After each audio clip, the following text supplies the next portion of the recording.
What if I told you that a single MotoGP bike can cost more than a Ferrari, hit over 360 kilometers an hour, and still end up in the gravel nearly every race weekend? And yet, manufacturers like Ducati, Yamaha, and KTM are spending millions to stay on the grid. Why? Is MotoGP just a high-speed branding exercise, or is there a real business model underneath all that noise and adrenaline? Well, I wanted to find out, because behind the roaring engines and champagne celebrations is one of the most tightly run motorsport businesses in the world.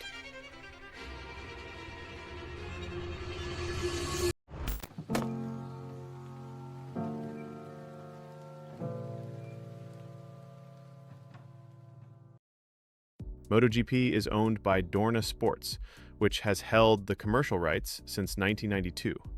In 2023, Dorna generated over 450 million euros in revenue. That money comes from four main sources: broadcasting rights, race hosting fees, sponsorships, and merchandising. Broadcasting brings in the biggest slice. TV networks across the world and their own MotoGP Video Pass service make up roughly 40% of revenue. Next are race hosting fees. Countries pay between €5 and 10 million euros per year to bring MotoGP to their circuits, hoping for a tourism and media boost.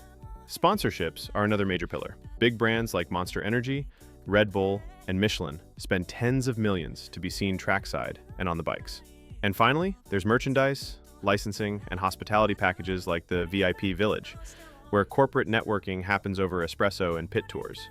But here's the twist. Unlike F1, teams in MotoGP don't get a cut of broadcasting or hosting fees.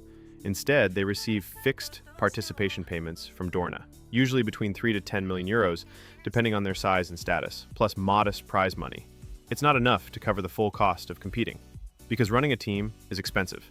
A factory-spec MotoGP bike can cost 3 to 4 million euros.